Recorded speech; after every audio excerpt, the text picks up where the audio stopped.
Namaste, and welcome to our continuing series, Terminology in the Integral Yoga.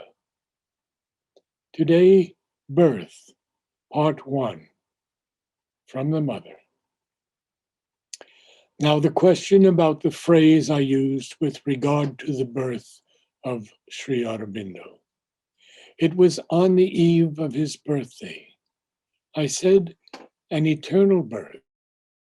I am asked what I meant by eternal.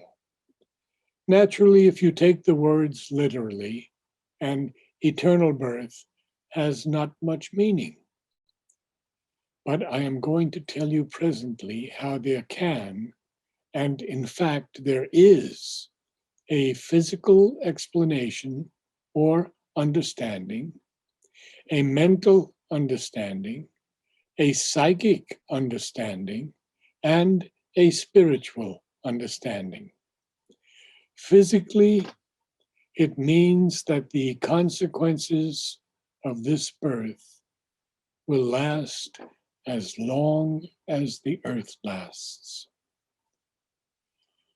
The consequences of Sri Aurobindo's birth will be felt indefinitely, so to say. Hence, I have called it eternal in a poetic way. Mentally, it is a birth whose memory will remain eternally. Across the ages, people will remember Sri Aurobindo's birth and the consequences it has had. Psychically, it is a birth that will repeat eternally from age to age in the history of the universe. This birth is a manifestation that happens periodically. That is to say, the birth itself is renewed, repeated, reproduced, bringing every time perhaps something more complete and more perfect. But it is the same movement of descent, manifestation, birth in an earthly body. And lastly, from the pure spiritual point of view, one can say that it is the birth of the eternal upon the earth. For every time that the avatar takes a physical form, it is the birth of the eternal himself upon the earth. All that is contained in two words: eternal birth. So to conclude, I advise you that in the future, before telling yourself, well, what does it mean? I understand nothing of it. It is not well expressed. You might say, perhaps I am not on the level where I could understand. And try to find behind the words something else than the simple words. The true adventure. Last year, when I announced to you the manifestation of the supramental consciousness and light and force, I should have added that it was an event forerunner of the birth of a new world. But at that time, the new world was so much engulfed in the ancient that even now there are very few people who are aware of its birth and of the difference it brings into the world. At the present hour, we are in the very heart of a period of transition, where the two are intertwined. The old persists, still all-powerful, continues to dominate the ordinary consciousness, while the new glides in, still very modest, unnoticed to the extent that for the moment it disturbs nothing much externally. And even in the consciousness of most people, it is quite imperceptible. And yet it works. It grows till the moment when it will be strong enough to impose itself visibly. In any case, to simplify, one can say that the old world, the creation of what Sri Aurobindo calls the overmind, the overmental, was in a characteristic way the age of the gods, and therefore the age of religions.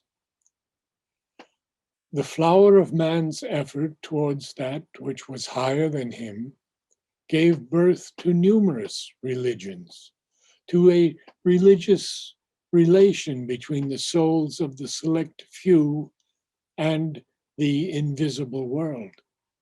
And at the summit of all that, as an effort towards a still higher realization, was born this idea of the unity of religions, of something that is unique, which is behind all manifestation.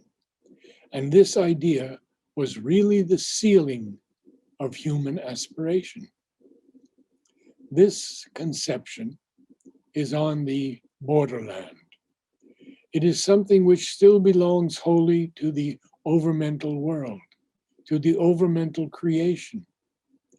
And from there seems to look at another thing, something of which it has only a presentiment, which is a new creation it tries to attain, but is unable to seize.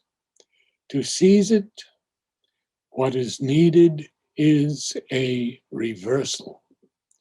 One must come out of the overmental creation. But for that, the new creation, the supramental creation, must have had taken place. And now all those old things seem so old, so antiquated, so arbitrary, such a travesty of the true truth. In the supramental creation, there will no more be religions. All life will be the expression, the flowering in forms of the divine unity manifesting in the world. And there will be no more what men now call the gods. These great divine beings themselves will be able to participate in the new creation. But for that, they must put on what we may call the supramental substance on earth.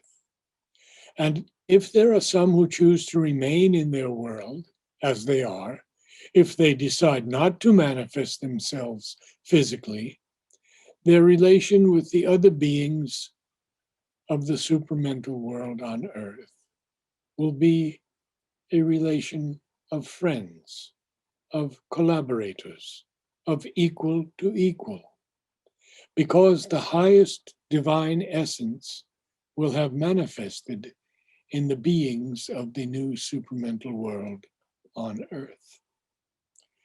When the physical substance will be supramentalized, to be born on earth in a body will not be a cause of inferiority, rather the contrary.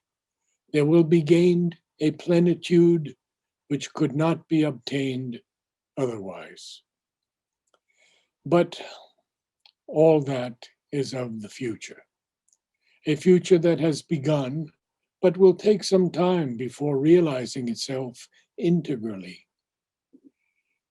In the meanwhile, we are in a very special situation, extremely special, which has had no precedent.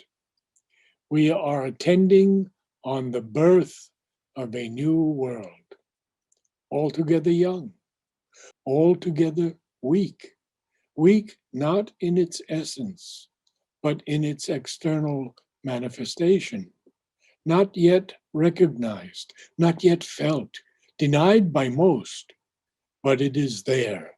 It is there endeavoring to grow and quite sure of the result. Yet the road to reach there is a new road that has never before been traced. None went by that way. None did that. It is a beginning, a universal beginning. Therefore, it is an adventure absolutely unexpected and unforeseeable. Namaste.